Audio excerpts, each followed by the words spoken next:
Queridos irmãos do nosso grupo do discipulado, hoje nós vamos dar continuidade ao trabalho do Senhor. Temos nesses dias trazido a lição de número 13, e nessa lição nós estamos falando do discípulo e o evangelismo, né? Já temos trazido o primeiro ponto e agora nós vamos para o segundo ponto, né? No primeiro ponto nós falamos por que e quando devemos evangelizar, né? E agora nós vamos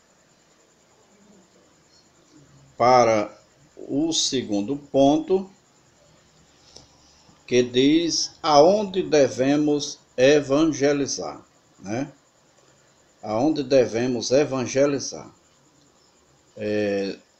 Nem todos os lugares nós podemos fazer cultos e pregações, né? Mas ganhar almas individualmente, sim, né? Primeiro subitem, né, ou subtópico do segundo tópico, que diz assim: nos cultos, após a pregação e o apelo, os ganhadores de almas deverão estar atentos para levar os ouvintes uma palavra amiga e sincera.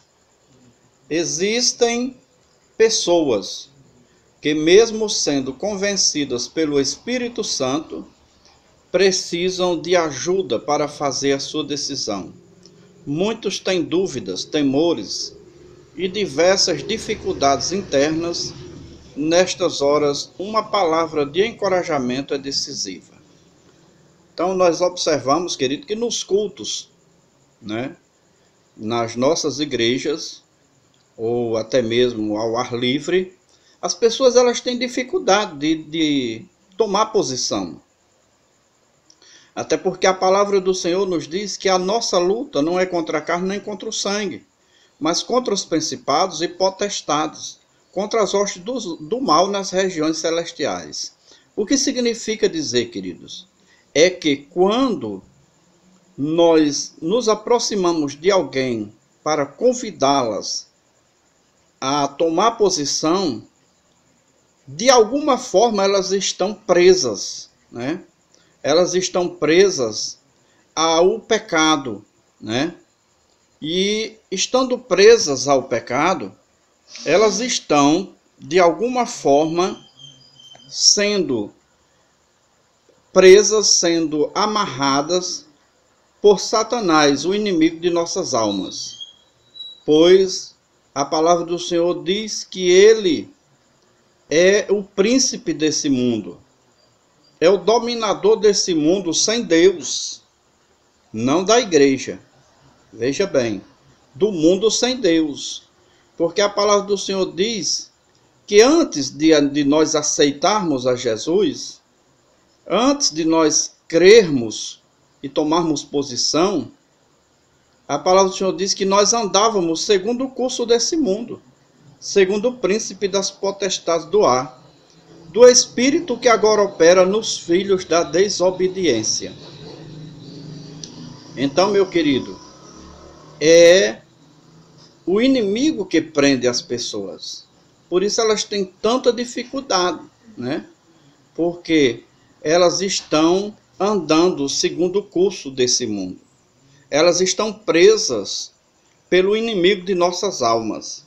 É a palavra de Deus quem diz isso, né? Você pode verificar no capítulo de número 2 e o versículo 2 de Efésios, que está escrito dessa forma. Louvado seja o nome do Senhor. Segundo subtópico, diz nos lares, né? Aonde podemos ganhar almas, né? Levar a palavra de Deus, evangelizar. Jesus disse que o campo é o mundo, e o mundo começa à nossa porta, no nosso próprio lar. Marcos 5:19, né? Está escrito, né, lá no livro de Marcos, capítulo 5, versículo 19. Os crentes primitivos, eles evangelizavam de casa em casa, né? Lá em Atos 20:20 diz assim: muitas igrejas que hoje são grandes começaram em casas particulares. Por exemplo, a Assembleia de Deus, que hoje é uma mega igreja, né? Ela começou na casa de Celina Albuquerque, né? A primeira crente lá em Belém do Pará, né? E foi lá na casa dela onde começou, né, a primeira igreja. Ela creu, né? E lá começou o evangelho. Ou seja, a Assembleia de Deus, perdão, né? A Assembleia de Deus começou lá. Então, o crente, ele deve evangelizar, né? Casa em casa, porta em porta. Essa é uma das práticas, né, que mais levam pessoas a Cristo. Porque ali você pode falar do amor de Deus e tirar dúvida das pessoas, esclarecer as pessoas, né, com relação ao evangelho. Terceiro, nos trabalhos, né? Nos trabalhos. Jesus chamou seus discípulos quando eles estavam ocupados em seus trabalhos habituais, né? Lá em Marcos 1, 16 e 19, Mateus 9, 9. Nem sempre é possível evangelizar no trabalho, mas a mensagem que fala mais forte ao coração ímpio é a própria vida de quem prega. Portanto, um bom testemunho constitui-se uma poderosa mensagem, né? Então, no trabalho, querido, às vezes não é possível você falar com palavras, mas você fala com o seu testemunho, com a sua postura. Louvado seja o nome do Senhor. Mas nós sempre encontramos um lugarzinho, uma brechinha para a gente falar do amor de Deus, né? Quarto, nos transportes, né? Nos ônibus, nos trens, nos metrôs, né? Outros meios de transporte público, né? As pessoas normalmente estão dispostas a desocupar, né? Dispostas e desocupadas, digo. Elas gostam de conversar e ler.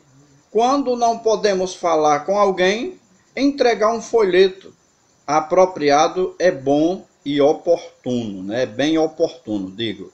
Então, meu querido, você aqui também pode evangelizar, né? Também nos meios de transporte, né? Às vezes viajando, você tem como entregar uma literatura a alguém, né? Você tem como muitas vezes, né, falar do amor de Deus dentro dos ônibus. Eu conheço muitas pessoas que elas fazem dos meios de transporte os seus púlpitos e pregam o evangelho para as pessoas, né? Uns ouvem, outros não querem ouvir, né? Outros até muitas vezes querem agredir, mas é importante que o crente não fique abalado com nenhum tipo de resistência, porque nós sempre vamos encontrar pessoas resistentes à palavra de Deus e que muitas vezes querem nos calar, querem fechar a nossa boca. mas a palavra do Senhor diz que devemos pregar a tempo e fora de tempo, né? Nos hospitais, nas penitenciárias, em outras instituições públicas, né? Nós também temos a possibilidade e a oportunidade de pregar nessas instituições, nesses locais, né? São locais onde as pessoas estão vulneráveis, né? Onde as pessoas estão com o coração quebrantado. Quando a pessoa está doente, quando a pessoa está presa, ela está com o coração quebrantado, o coração aberto para ouvir a palavra de Deus, né? A primeira providência é procurar obter a autorização, né, para realizar o trabalho que se pretende. Eu mesmo já fiz trabalho em penitenciária, a gente pediu autorização à autoridade, né, responsável, e fazíamos trabalhos dentro da penitenciária, pregando, ganhamos muitas almas para Jesus, né, nas penitenciárias, né? Nós também ganhamos muitas almas nos hospitais, né? Evangelizando nos hospitais, são pessoas doentes, ali enfermas, né? Muitas vezes se sentindo abandonadas, né? Porque realmente em prisão e em hospital as visitas são muito poucas, né? Quando você está com saúde, quando você está com dinheiro, quando você está bem, as pessoas elas lhe procuram, elas estão perto de você, mas quando as coisas estão difíceis, as pessoas fogem, os amigos desaparecem, né? Então, é nesse momento aonde o amor de Deus encontra lugar em muitos corações, né? Louvado seja o nome do Senhor. Em sexto lugar, em todos os lugares, né? Ou seja, o sexto ponto, o sexto subtópico, né? Em todos os lugares. O convite da salvação destina-se a todas as pessoas em todos os lugares, independente de cor, de credo, de religião, raça, cultura, posição social, né? Então, em todos os lugares nós encontramos, né, sempre uma oportunidade para evangelizar, para pregar a palavra de Deus, para falar do amor de Deus, para anunciar as verdades eternas. Tem pessoas que estão esperando você, meu irmão, minha irmã, se disponibilizar do seu tempo para pregar a palavra de Deus. Comece pela sua casa, né? Porque Jesus disse que devíamos ir por todo mundo e pregar o evangelho a toda criatura, né? Começando por Jerusalém, né? Judeia, Samaria e até os confins da terra. Então, Jerusalém, meu querido, representa a sua casa. É dentro da sua casa que você precisa pregar, anunciar, falar do amor de Deus para as pessoas. Louvado seja o nome do Senhor. E depois você sai, né, para a Judeia. A Judeia pode representar o lugar onde o lugar próximo da sua casa, né? Os sítios vizinhos, as ruas vizinhas, a cidade vizinha, né? Louvado seja o nome do Senhor. Aonde Deus te direcionar, vá pregar a palavra de Deus.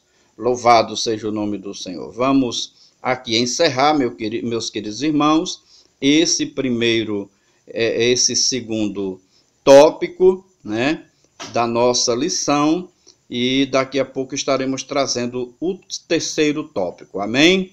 Deus abençoe.